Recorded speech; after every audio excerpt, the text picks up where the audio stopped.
How come nothing good ever happens at work? It's always bad. Babe, let me tell you about this bitch Sabrina at the office today. Okay, first of all, she comes in the office with white stockings on and black shoes. Excuse me, bitch, Labor Day is over. Excuse me. Boop. Thank you. Backspace, delete that. Then y'all start talking about problems going on in the office. We don't fucking know. Let me tell you what she did, babe. She come to me talking about, can you go print this out the fax machine? No, I am an executive administrative assistant, not your assistant. We gotta act like we know what's going on. What? She told you to print it out the fax machine. No, she didn't. That bitch is crazy. Not my baby. Thank you. Then y'all turn into the computers. Thank you. I told the bitch, boop, backspace, no, LOL, RTO, FMAO. Thank you. Delete that. MTFO, MOFOHS. What the fuck did you just say? Get the fuck out of my face is what I said. We can't curse in the office, baby. Okay.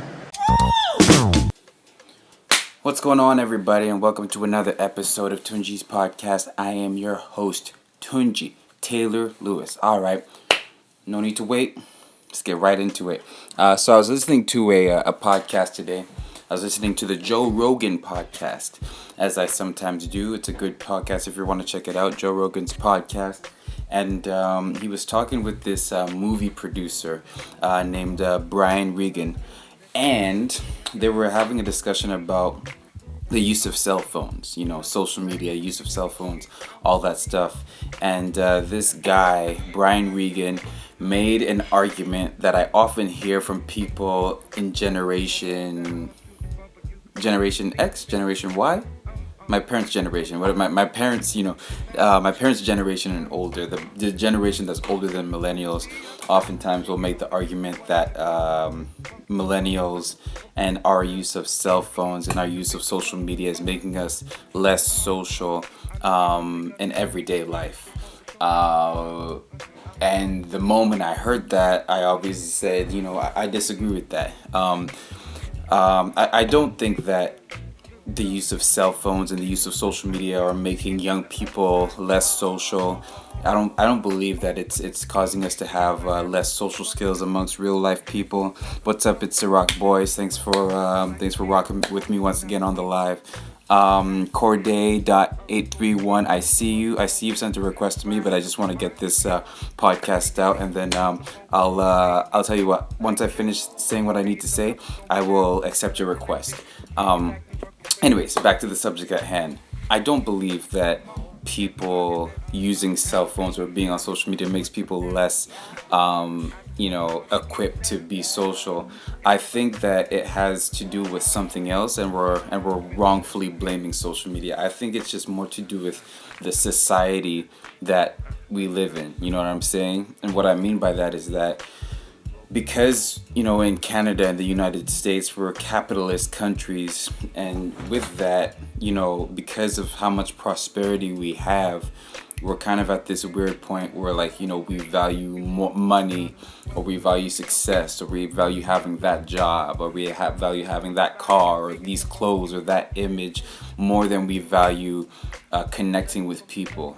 We value possessions, and we value status more than we value being the best people that we can be, having the best relationships that we could possibly have. And man, you just see it.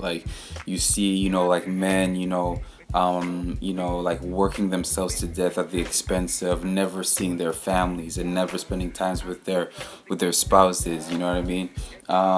You see a lot of women out here, faking it for men, fake it for the gram too. But I just had to come up with an example for the women.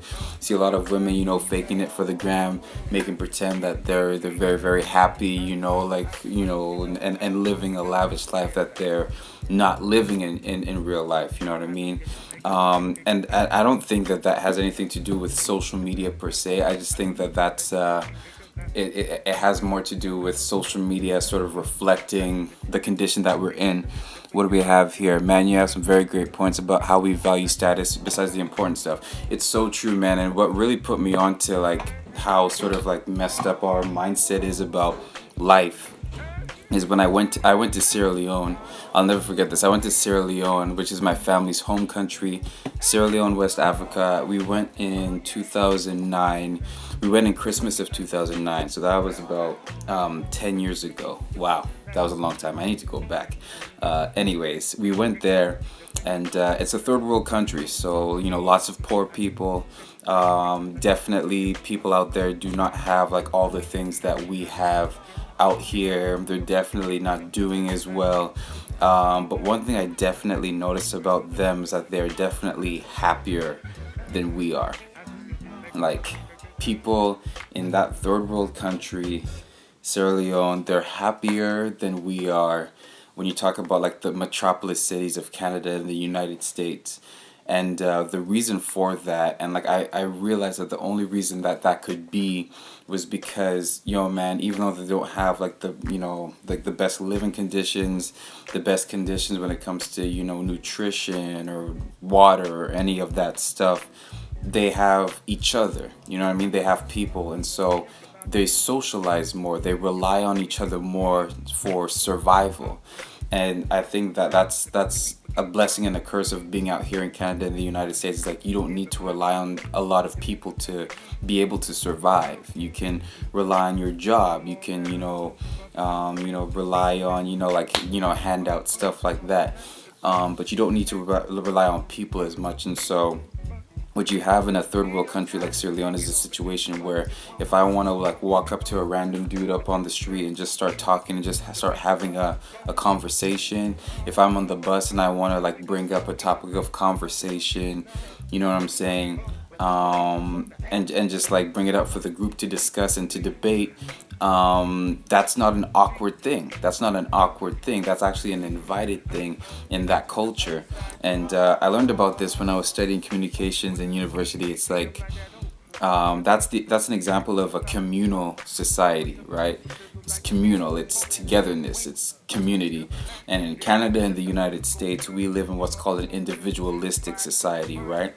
And like, yeah, I was just like, man, like, like over here, like we have all the resources in the world, but we're depressed as fuck. You know what I'm saying? Like, like we're depressed and we're isolated, and we don't have like certain social skills because like at the end of the day, it's all about like it's all about like who can get ahead, right? And back to my point about it not being about the cell phones, in countries in Africa and second and third world countries in Africa, for second and third world, because like not every country in Africa is poor, but in countries in Africa, they have cell phones. Everybody uses their cell phones out there, but the number one app in a country like Sierra Leone or a country like Nigeria is WhatsApp, right? So for those of you who don't know who WhatsApp is, it's basically like Facebook's Messenger, but like more advanced. You can link your cell phone number up to it and all that stuff. The number one app out there is an app where they are social. The whole point of the app is to socialize with your family, with your friends, with whoever. All right.